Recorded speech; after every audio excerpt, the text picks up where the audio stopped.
Welcome back for those that are still with our elementary presentation, and welcome to those joining us. For the next hour or so, we will be focused on our secondary schools.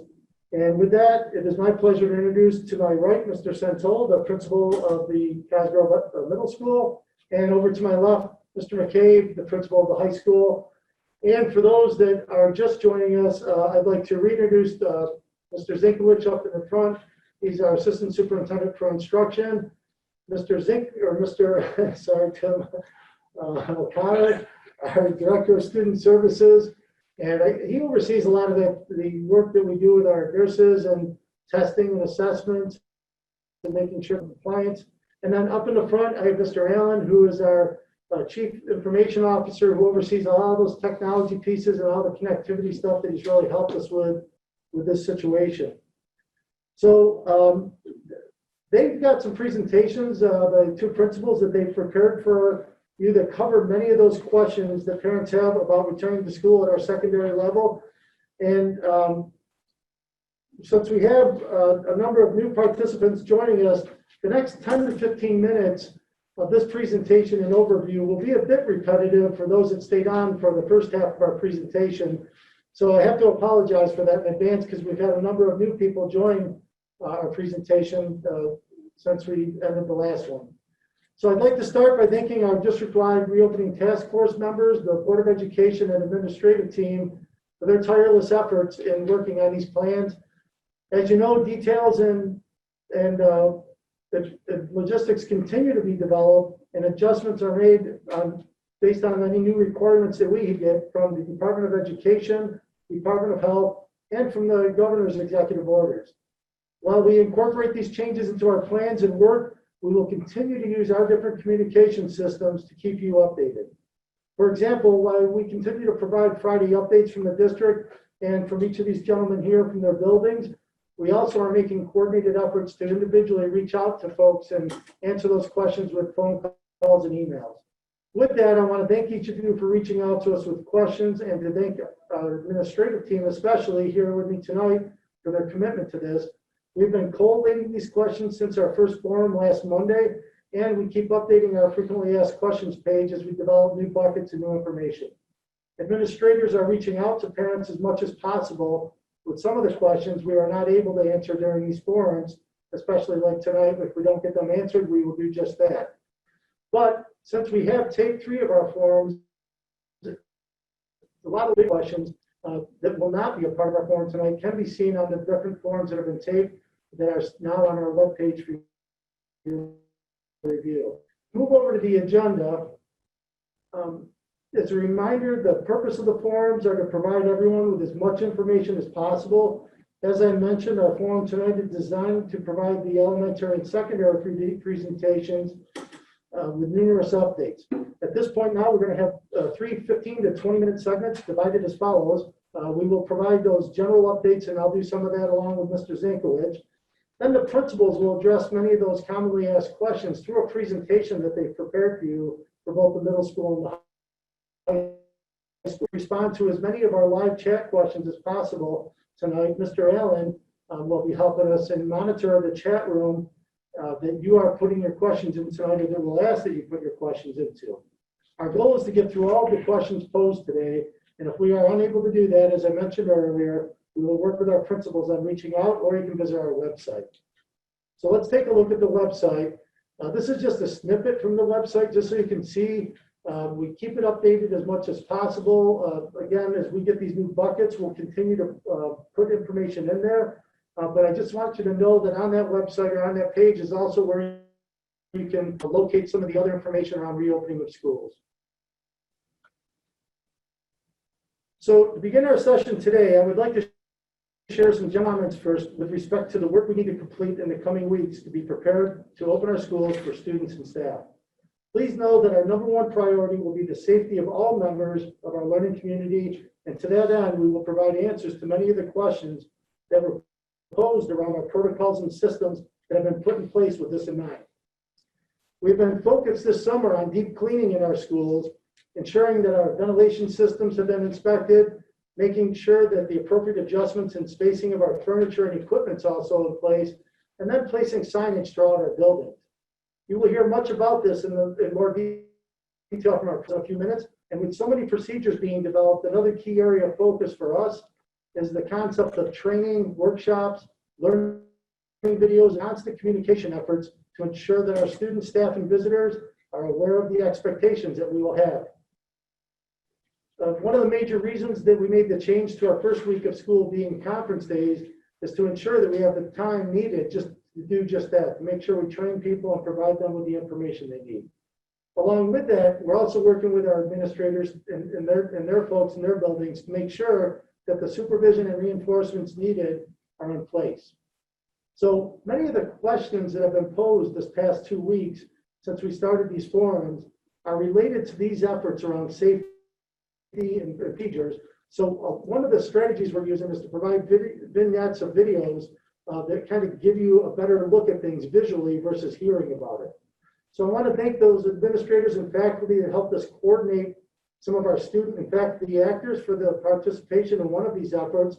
And we'll take a look at it here in a second. Mr. Allen's going to pull it up just to give you an example of about 1 minute and 20 seconds or 30 seconds of a video clip. The past few months, Spencerport Central School District has been working hard in preparation to welcome you back to school. Hi, I'm Danielle Adams, District Nurse Practitioner here at Spencerport.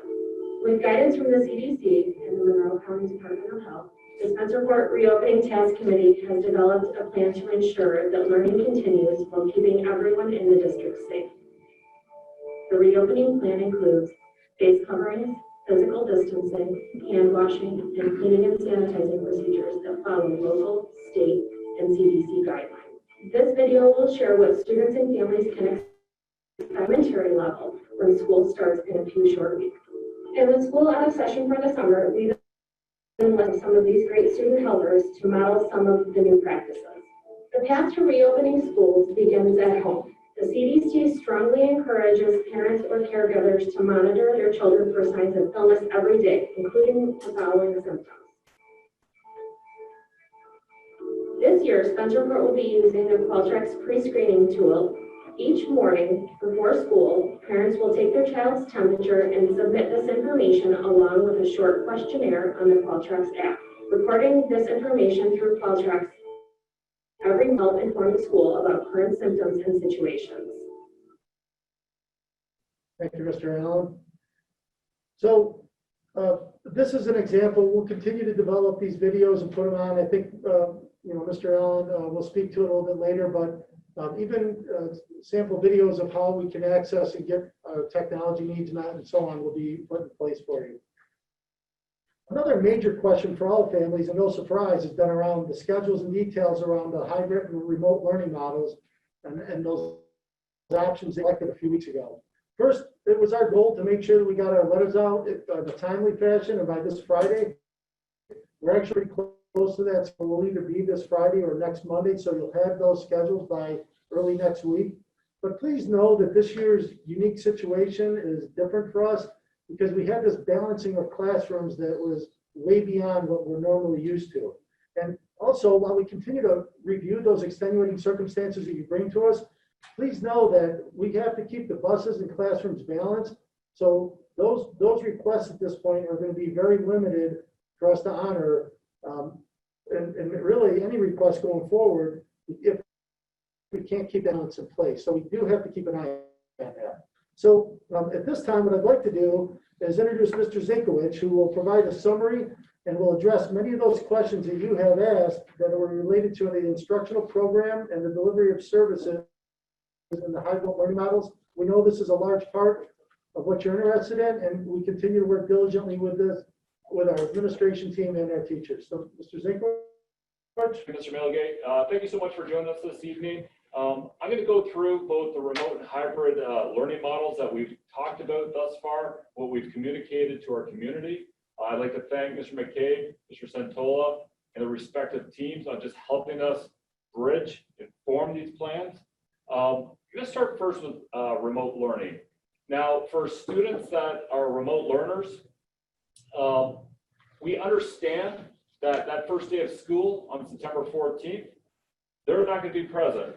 And so the expectation will be the week beforehand, so the week of September 8th, all the teachers will communicate the procedures expectations, Schoology accounts, Zoom accounts to those students in order for them to adequately be prepared for that first day of school. That's Monday, September 14th. So as you know, based on our students who are remote learners will be expected to follow their assigned classes on Mondays, Tuesdays, Thursdays, and Fridays. They'll be working with their assigned teacher until we experience full return. And obviously that's something that we're all hoping for across the country. Now that instructional format, students will access their assigned classes via Zoom, and they'll have an opportunity to listen and watch the teacher instruct. Now that webcam will be facing a specific area. We'll be working on mini lessons for all of our students. And then those remote learners may choose to sign out and complete work independently. They may then log back on and work with their teacher. We also have consideration that what I'm talking about right now is called synchronous learning. So it's live instruction. We know that some families, for whatever reason, the child may not be able to access the classroom live through synchronous learning. And as a result, then we need to provide and post this information in a Schoology course so that student then can access it at a later time. Our remote learners will also have office hours at their disposal to access their respective teacher. Now, in terms of our electives, some of those classes will be virtually impossible to have a webcam. For example, physical education. So for those classes for our remote learners, all that curriculum will be posted in Schoology, and it'll be up to the student to complete the assigned tasks. Now, some of this instruction may include Wednesdays for our electives. Our students that receive either special education services, RTI, or AIS will be working with their assigned teacher remotely in order to ensure that their minutes are attended to. And also, though, you have to understand with special education, through specially designed instruction, some of this work may be indirect. Indirect means that the special ed provider may be working directly with a classroom teacher to differentiate assignments, to make sure that it meets the student's readiness level, to offer a personalized approach. And for some of our students that receive related services such as OT, PT, speech, that option of them coming in on Wednesdays will be available to them, so knowing that there will be fewer students there, virtually none. Or we may practice teletherapy or telepractice to said students. Also on Wednesdays, we've set aside 2.5 hours of our learners for synchronous, asynchronous learning opportunities, and office hours will be available too. In terms of the hybrid approach, as you know, we have two different groups, our blue group and our gold group. Blue group meets Mondays and Thursdays. Gold group meets on Tuesdays and Fridays. Similar to what I shared about our remote learners, the week of September 8th, our teachers will reach out to all their students in the gold group, provide them the necessary information, knowing that first day of school begins on September 14th, yet they will not be physically in the building until the following day on the 15th. As a reminder, new instruction will occur every day with the exception of Wednesdays. Now, the schedule that we have here, those of you that are familiar to Cosgrove, or perhaps you might be new to Cosgrove with a 6th grader, it's a 5-day rotation. So you can see A day will begin on the 14th, B day on the 15th. We skip assigned days right now for Wednesdays. Going up until the 21st will be E1. Then you'll notice too, on September 29th, it states E2. That's just based on some of the special area classes and the schedule that Cosgrove offers. At the high school, they offer, as you know, a block schedule on a 4-day rotation. And you can see this configuration here. Blue group students on the first day of school, first week of school, will be in their A and B classes, because they're Monday and Thursday. Gold group are on C and D day on Tuesdays and Fridays. And then it reverses the following week. Now, the impetus for this is to ensure that students work face-to-face in person with all their teachers at least once a week, with the sole exception probably being physical education, and it may be once every 2 weeks. Physical education is a mandated requirement here in New York State, so students will have to complete independent tasks each week in order to meet said requirements. Now, as they proceed through their assigned letter day, it's like a traditional day of learning. Mr. McCabe and Mr. Santola will both provide an example of what a typical day will look like for remote students and hybrid students based on the configuration of their schedules. Now, when learning remotely, on those days when students are not in person, they will follow the process that our remote students follow. They'll be accessing Zoom, have an opportunity to look at recorded lessons in Schoology, and they may receive independent tasks to complete on the days when they're not in session. Electives be dedicated to Schoology, may involve Wednesdays, and once again, those students will receive their AIS support days when they're either in person or working remotely. Now, related services, you heard me mention that'll be offered either teletherapy or telepractice. And Wednesdays, these office hours, synchronous and asynchronous learning opportunities will exist for the first 2.5 hours of the instructional day. Now, it's important to note that if we're to go to remote learning for all, meaning that we're 100% remote learning, that we'll follow a modified virtual schedule, and all of our students will access material via Schoology, Zoom, and webcams. Thank you, Mr. Mogate. Thank you very much, Mr. Zinkovich. And I know that's a lot of information for everyone, and yet it may still leave you with some questions. As a reminder, principals and directors will continue to reach out to parents at any time. If you have questions, please be sure to reach out to your building principal. So at this time, I think we're going to start with Mr. Santola. Again, he's prepared more of a presentation similar to what Mr. Zinkovich just did, and he's captured a lot of those frequent questions he's been receiving at the building level and the ones that you've emailed into him. So, Mr. Santola, if you can start us off with your presentation. Mr. Milgate, and thank you all for your support during this time. I truly appreciate all of our conversations and encourage you to continue to reach out to me, Mrs. Delonzo, or Mr. Russell with any questions or concerns. It's my pleasure to provide a brief overview of all that we've been doing to ensure a safe and productive return to school. And at this time, I'd like to talk a little bit about what our schedule will look like this year. So Cosgrove Middle School this year will run 48-minute periods with 6 minutes in between classes.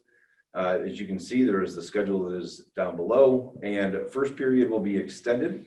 It's a little bit longer. That allows us some time to work through those daily screenings in the morning, and it also allows us time for announcements at the end of first period.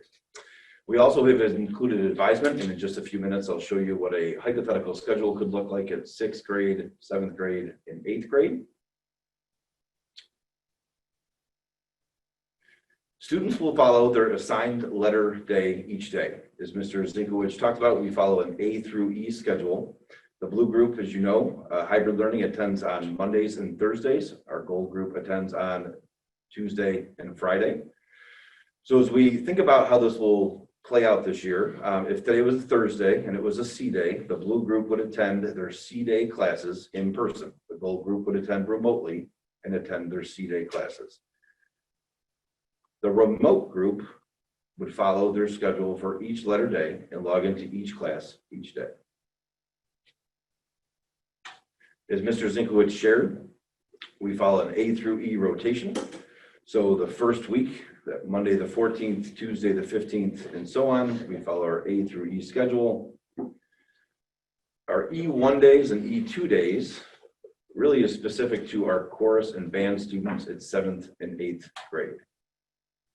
Go to the next slide. So here's what a hypothetical schedule could look like for our 6th grade students who are in the blue group. All of our 6th grade students will attend their core classes normally core classes are 5 days a week. So as you can see, there's English, math, social studies, science, and then 6th grade students also take a class called literacy. There's exploratory classes built in, and then 6th grade students attend advisement in a normal school year 3 hours a week. So as we will follow our traditional schedule, whatever letter day that is when a student goes to school, that is what they would follow. So if advisement falls on that day for our 6th graders, they would have advisement on that day. Here is the a sample 6th grade blue group schedule for week 2. You'll see that it looks very similar to the first week because 6th grade schedules stay relatively similar from week to week. And just an example for our hybrid students in the gold group. The change here, of course, is that the in-person day would be Tuesdays and Fridays, and remote Monday, Wednesday, and Thursday. 6th graders, we are so excited to welcome you to Cosgrove, and I know that you have some questions, and I wish that we could have met earlier in the spring. As a reminder, 6th grade orientation is next Tuesday.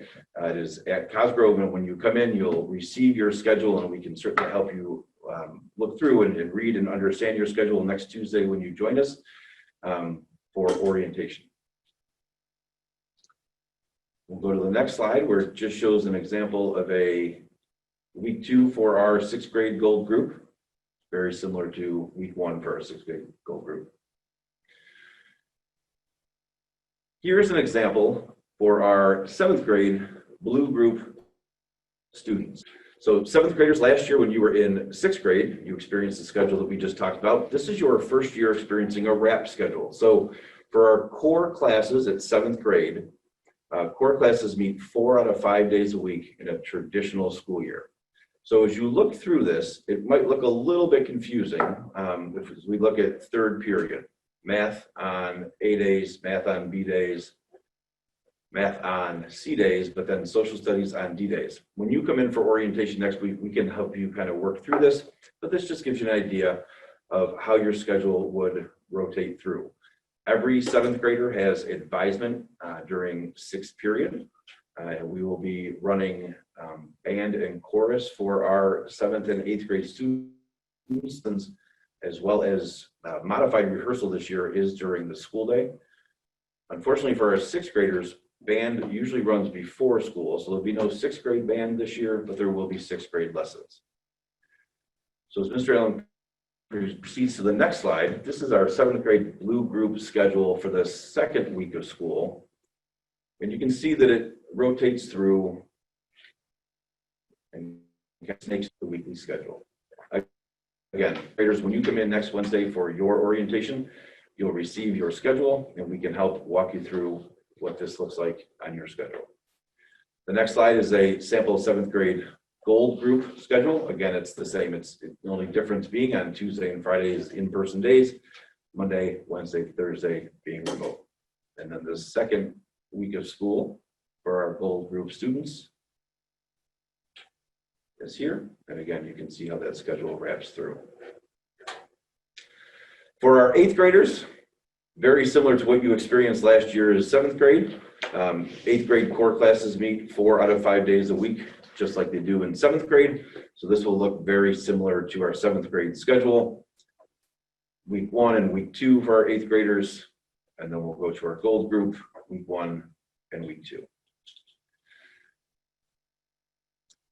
We've received many questions about what will classrooms look like this year, and I want to thank our facilities, I want to thank our custodians, I want to thank our cleaners for all the work that they have done to help prepare the classrooms for this year.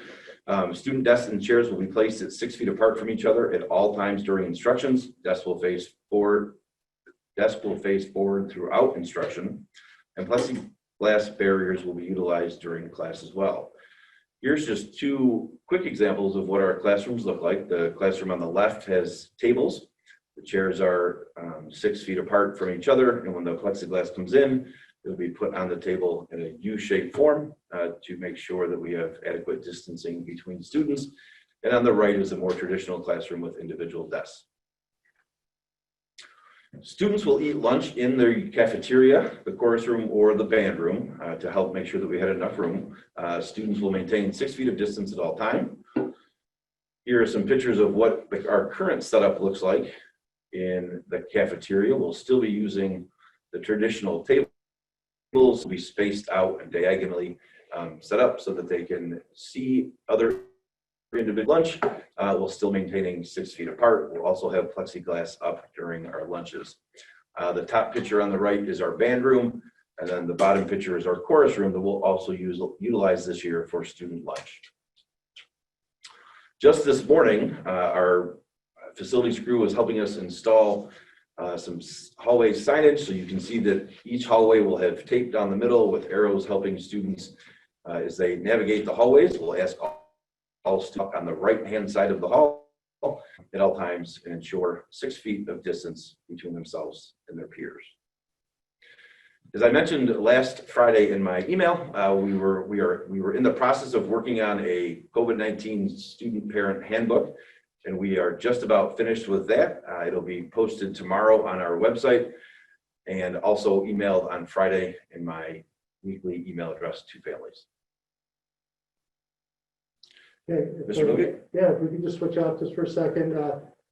Mr. Santola did mention something that I've been remiss to mention, but our summer crew getting ready for the school year has been incredible. That also includes our technology and Corian and making sure that we're working to go K-12 with a one-on-one initiative. So, and Corey, just for a quick second, you talk about how the computers will work this year, just so everyone knows where we're at with computers. So specifically with deployment and how it will look at Cosgrove, just piggybacking off Mr. Santola's comments, our 6th grade students who had devices from their 5th grade experience will be collected the day of orientation. So any students coming from 5th to 6th grade should bring their devices to that 6th grade orientation, and then their new device will be deployed in their first day of in-person instruction. And that's the way that will also happen at grades 7 and 8 if necessary. So our grades 7 and 8 during orientation should bring their laptops in as well. We're going to do a quick check of those devices, make sure they're up to par for the new school year. And then new students will receive their devices on the first day of in-person instruction. Thank you. Thank you, sir. All right, Mr. McCabe is now prepared to provide some insight for us at the high school and all the work that they've been doing to prepare for students coming back as well. Mr. McCabe, you're on. Thanks, Mr. Milgate. I appreciate it. Being the high school principal is like having your last name start with a Z. You're always the last one to present or be called up. So I've been able to watch my colleagues present and just so fortunate to be able to work with each of them. I think you've done an incredible job. So again, like everyone else has said, I want to thank everyone, all of our parents and our students for their support and encouragement since last March. It's been an ongoing journey for us, especially at the high school with our class of 2021 just graduating last month, which was wonderful. We're really looking forward to starting off this school year and welcoming in the class of 2024, our 9th graders. So I have a few slides to share with you, but before I do that, I just wanted to highlight a few points while I have a captive audience, so to speak.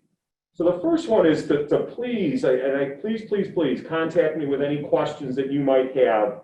I won't be able to answer all your questions tonight. It be me that responds to those questions, or I work with 4 outstanding assistant principals and an incredible athletic director who helps us out. And so one of us will get back to you. So, and I've been able to communicate with parents, but if you have any questions after tonight, don't hesitate to reach out to us. Second point I really want to emphasize tonight to my high school parents, and to all parents, because I know all the principals are the same way. We'll continue to try to be as flexible as possible as we work through this unique situation we currently find ourselves in. Flexible with our students, with our families. That's our goal as a learning community. It was our goal in the spring when this started. From the feedback I received from parents and students overall, I think most people found us flexible and willing to work with people. And again, that's going to be our goal, and we're going to be even better at it this year as we were.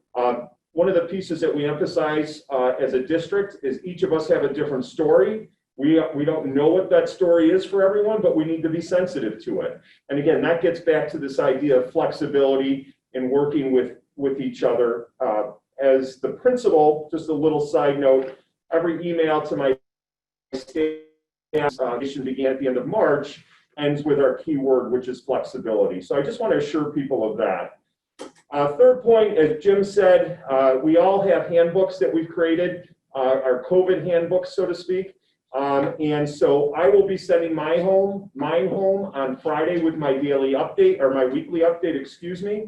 And I would just say this point too, if you have not been receiving my emails, please reach out to me. I send those every Friday, and I usually have a little Connect Ed message prior to that to let you know they're coming. If you're not getting those, please reach out to me, and we'll update your contact information. Anything I post on the, anything I send out as an update is posted on the high school website as well, just as an FYI. Any of my seniors who are out there, the class of 2021, senior year, I just want to assure you we're going to do everything within our power to make it as special as possible as we go through this this school year. We truly are. We really focused on that last year with the class of 2020. Seniors, a commonly asked question I've heard is, will we still have our pep passes that we've been earning and working for the last 3 years? The answer is yes, you will, as long as your parents approve them. As long as you have a valid driver's license, you will have your pep passes and still be able to use those. As Jim welcomed his 6th graders, I certainly want to take a minute to welcome the class of 2024, our 9th graders. So excited. So excited to have you join us. And it's going to be an interesting graduation ceremony in 4 years for you as we look back on this your freshman year and all the incredible growth that you're going to experience and how we're going to grow as a community. It's really going to be a great 4 years, and we're focused on that. We have freshman orientation coming up on next Thursday.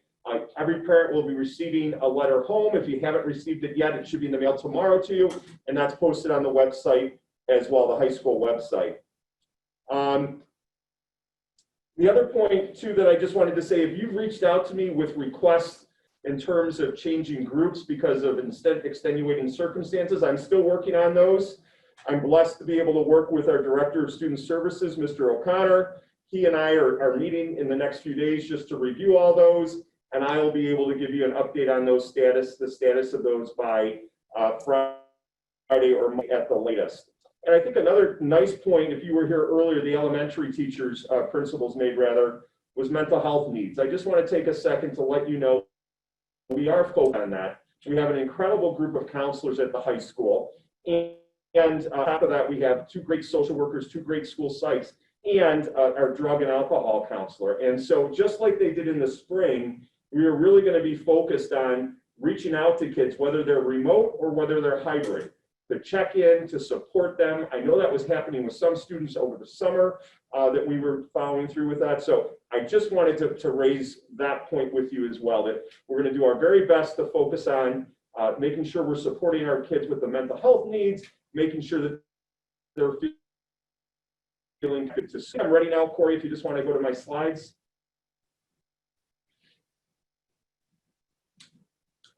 So quickly, Mr. Zinkowicz went through this already. We're on a A, B, C, D schedule to make this work where all of our kids get to see their teachers at least once every 2 weeks. We have it staggered that it's A, C, B, D, and then it goes C, A, D, B. For the vast majority of the students will see their teachers at least once a week. The only exceptions, as Mr. Zinkowitz said, would be physical education. It might be an AIS class, an academic intervention services. Could be a resource room if they only have that once out of 4 days. But the vast majority of kids in classes will meet live at least once a week for the hybrid model.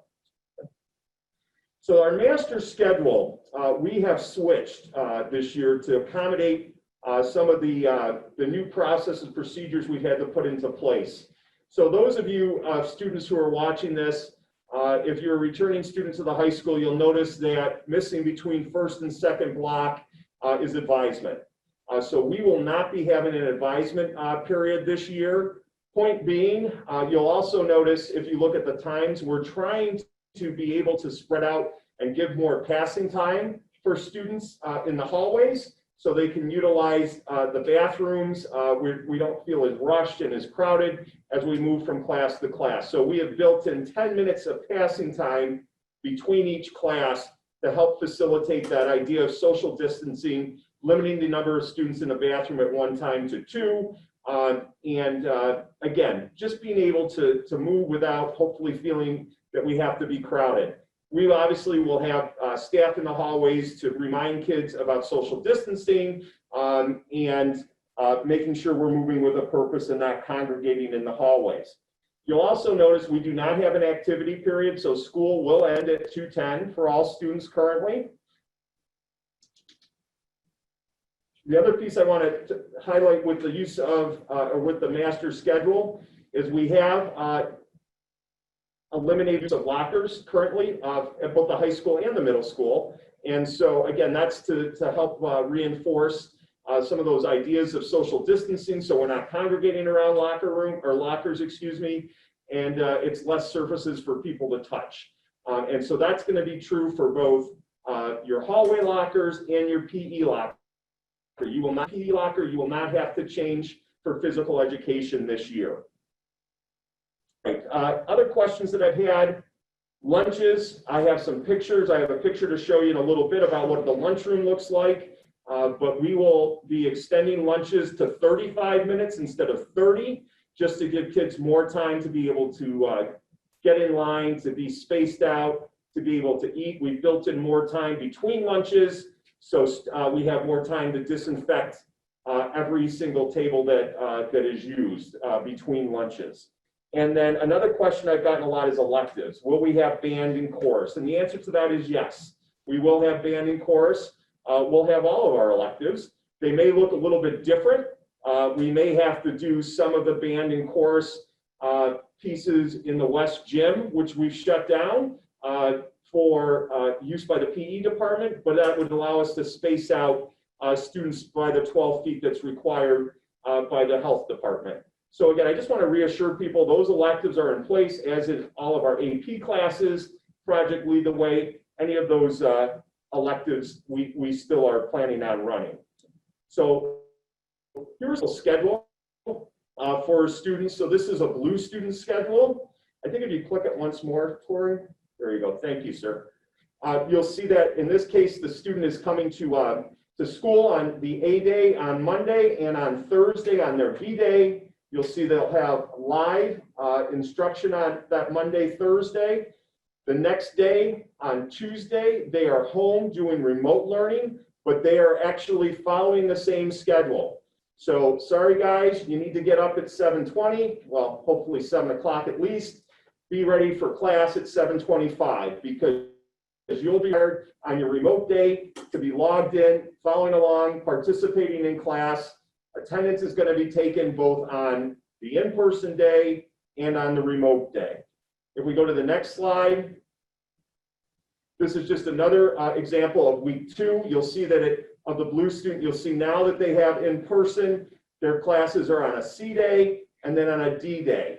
And on that, the C day, they have the physical education. So that's the 1 out of 4 4 days in the 2-week rotation where they'll have that PE class live with our wonderful PE staff. All right. Goals, I won't go through everything with you. It just follows the same pattern. I just put this in so that you, that essentially it's the same thing. The piece that I want to emphasize that really so excited about this in terms of the model we're following is that when on the hybrid schedule, if students are not in school on that opposite, that the day that they're not, either on that Monday or Thursday, or the Tuesday, Friday, or the Tuesday, excuse me, they are at home following along with class, following the lesson live and participating remotely, which again, I think is going to be a great improvement over what we were able to offer last year. All right, great. And again, so you just see the rotation there for our gold students on week 2. Remote student schedule. Again, really excited about this model. Our remote students are going to be in the same classes, so to speak, as our hybrid students. So a teacher may have a class of 25, in this example of in Algebra 1, first block. Of that 25 students, 10 may be on blue day, 10 may be on gold day, and 5 may be remote students. But they're all part of the same class, and they're all learning the same material from the same teacher. And so when we are able to come back to school full time, it's going to be really nice and easy for us to be able to join these classes back together, and they would all be together on a regular A day, C day when we're able to go back to full-time in-person learning. So again, one of the things that we heard, the feedback that we got from last year, we took very seriously, was the importance of being able to have a schedule for students to follow. And so that's what this expectation is going to be this year, that they're following the daily schedule like they would whether they're in school or whether they're at home remotely. There's some caveats to that. Obviously, sometimes there's going to be conflicts with kids for a variety of reasons. That goes back to us not knowing the story of every student, of every family. Each lesson is going to be videotaped so that students, if they're not able to be there live, can access that material later in the day or the following day, complete the assignments, and get credit for it. So I think, again, that gets back to that key word that we talked about is flexibility. We're trying to build structure and accountability for students. At the same time, we're understanding that we still need to be flexible. I think that's it. And that's just the same thing with the remote student schedule. Next slide. Here's just an example of one of our classrooms. This is Mr. Gentile's in the 300 hallway, just spaced out. Most of our classrooms will be able to seat 12 students. We did not have our plexiglass dividers here yet, but we will when school opens up. So students will be at least 6 feet apart from each other, and each student will have a plexiglass divider with them as well, between them and the other students. Next slide. Again, just another view of a socially distanced classroom. Mr. Santola was nice enough to teach us health during this lesson, did an outstanding job. Here's our lunchroom. What you'll see is I was with my daughter today, who's a junior here, and she saw the lunchroom. She goes, "Oh, Dad, this isn't any fun." Well, this is the way it is. It's going to be individual student desks. All those tables that you see behind the assistant principals are now gone, and it's all filled up with individual student desks, all spaced out at least 6 feet, where students will be able to sit and have their lunch. When they're eating lunch, they'll be able to take their masks off. If they get up, they'll have to put their mask on. But so that was a focus of ours, and that's going to be both in the West cafeteria and the West gym will also be used for lunch to make sure we can space everyone out. And then just a quick example of our clerical spaces, which is the same in all of our buildings, K-12. There you have Ms. Silsby playing the role of Ms. Ferris, our attendance secretary, and we will have process and procedures in place, which we'll be communicating over the next few weeks, to really cut down on the amount of paper that has to go between our secretaries and kids and parents and secretaries. But you'll notice that, again, you should be able to see there that we have those plexiglass dividers to help protect both our students and our staff.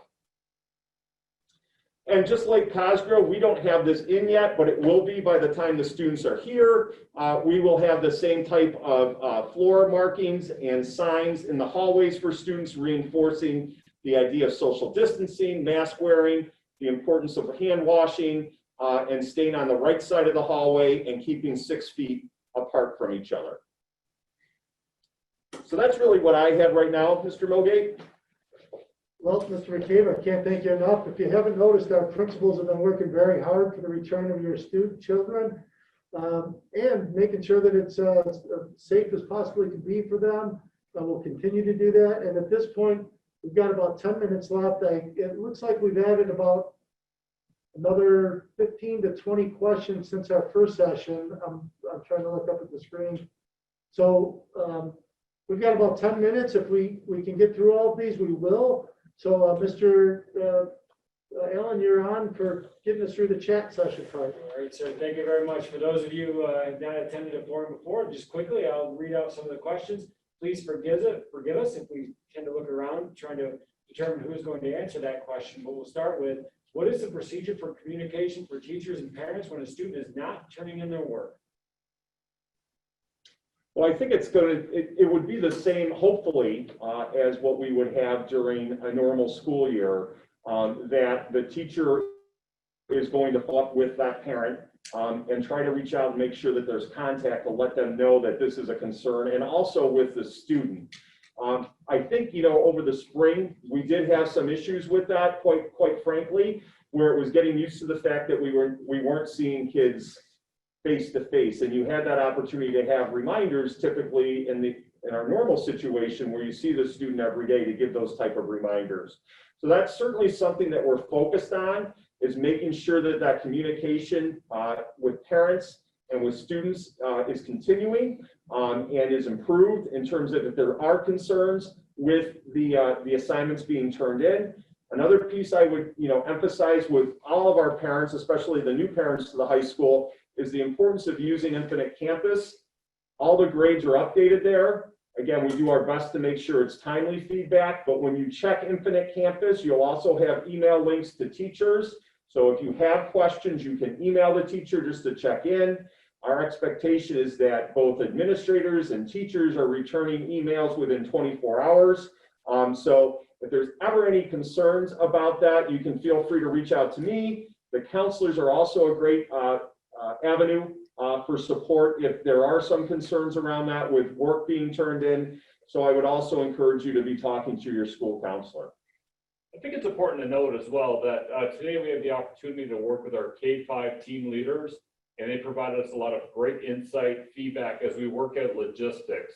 I think the same then is going to be applied tomorrow when Mr. McCabe, Mr. Santola, myself, and a few others will be working with our secondary teacher leaders. And this is, we're hoping to work out some of the specific questions that you may be answering. So for example, how will remote students hear hybrid students' questions, be able to fully engage with conversations during synchronized mini lessons? Right now, we haven't developed that. We haven't decided if it's going to be static or dynamic.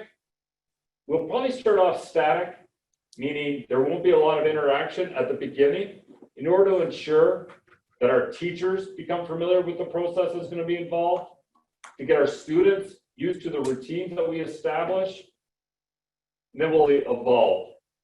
In terms of Wednesdays, that's another question. So if you may recall earlier, that first 2.5 hours on Wednesdays, so at the high school from 7:25 to 9:55, as we work on synchronous, asynchronous learning, office hours, we hope to finalize that tomorrow.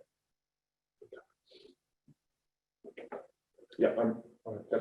Next question, again for the high school. Will there be senior projects this year? Mr. Santola, can you? No, I guess that's my question. Just joking. A little humor there for you. I know this may disappoint people, but we are looking. It has not been a board yet because it is a graduation requirement. But I am advocating as the high school principal that we move that requirement for this year due to the unique circumstances.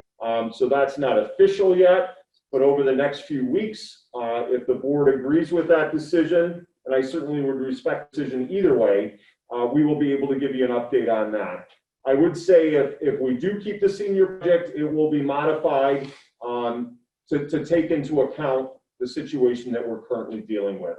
Again, not to go on and on, but it's knowing that everybody's dealing with different stresses, and the senior project is wonderful. I've been here since its inception. Mr. Zinkowicz actually spearheaded it as high school principal, and it's absolutely wonderful. And it's always going to have a place with us. And certainly when we're back to regular school, I would certainly advocate for it being back in place. So again, we'll give you some more updates on that in the next few weeks. Question for Mr. Santola, will there be 6th grade band prior to school? Great question. So at this time, there will be 4 or after school activities. Our 6th grade band follows our elementary model of band. So to start the school year, there will not be 6th grade band before school, but there will be less for our 6th grade band students. So remotely as well. Same applies for grade chorus. With about 5 more to go, Mr. Santola, quick question just on jargon. What is exploratory? Exploratory classes are what we refer to as our health classes, our physical education classes, our fact class, our classes. Wonderful. And one more. Room for lunch. No, students will not need a room for lunch. They have the option of in the cafe band room or chorus room. And if we reach capacity in the cafeteria, then students would be directed to one of the other rooms. Thank you, sir. A question for all. You be strictly enforcing masks over the nose. This is a current problem in the state. I'll be happy to answer that question. Yes, our expectation, and we'll review this with students on opening day through some various videos that we do. So our first block, either on the A day or B day, depending on when kids come in live or for remote, we are going to have our expectations clearly outlined that we're going to watch. I believe the middle school, they are doing the exact same thing. And one of those pieces are the expectations for mask wearing and what that looks like. And again, we're here to teach. We're not here to try to, find kids doing something wrong. A lot of times it's going to be a piece of getting used to this new normal for our students and for our staff, for all of us. And so a lot of times I think it's going to have to just be some gentle reminders that we need to pull our mask up, make sure that we're following the expectations that we have. And also, as the elementary said, building in those opportunities for mask breaks when they're appropriate. But certainly that's something that we're going to reinforce, and that expectation will be clear. In terms of, I saw a question, Corey, if you don't mind, I was reading the questions. There was one about PEP passes. I mentioned briefly, we are planning on having PEP passes for our seniors this year. Again, it's a privilege that you've worked hard to earn over the last 3 years, up here to your 4th year. So PEP passes will be in place at the beginning of this year. So we have 2 very similar questions in regards to keeping students home from school. The first being, if I keep my child home for an appointment or other reason, what will be required for my child to return to school? As always, you'll need to document that absence with the attendance office. And then at the very beginning of the day and the next day to return, you will need to fill out the daily health screening tool for your student. And again, that was modeled in the video that we want more until we come.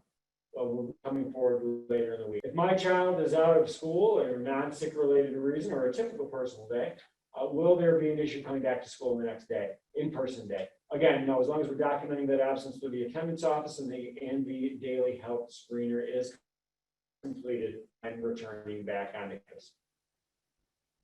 We have time for about one more question. Attendance question. How will attendance be taken for students unable to remote in or follow the schedule? I can take that question, Mr. Allen. We are fortunate to be able to use Infinite Campus for our students to check in with their teacher on the days that they are learning remote. So for example, if I'm a student, I would be able to use my Infinite Campus account, log in. When I'm in that account, I will be able to see all the courses that I've scheduled for that day. And then again, using that function, I'm able to click on those courses and then check in with the teacher. On the flip side, the teacher, when the teacher logs into Infinite Campus, will see that student check-in as well. Thank you, Mr. O'Connor.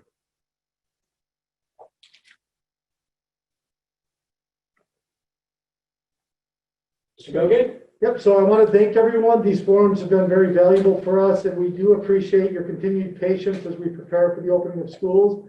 Again, if you haven't noticed, energy around opening for us, we got a lot of work to do, but I've got a great team we work with, and we're confident that we'll be up for you. Thank you to our panelists tonight for being a part of the session, and we appreciate the questions and feedback and patience as we prepare for the coming year. We know school will look different. Mr. McCabe and Mr. Centilla both talked about that, but please know that inside of our changes that we're working on, the health and safety of your students, our staff and families is and always will be our top priority. You can continue to submit questions on the site that you see up here on the screen, or the location with the email, or contact your building principal, or contact us at district office with any questions. So going back to live, we really appreciate the time finally, and thank you, everyone. Appreciate it. Thank you. Take care. Thank you.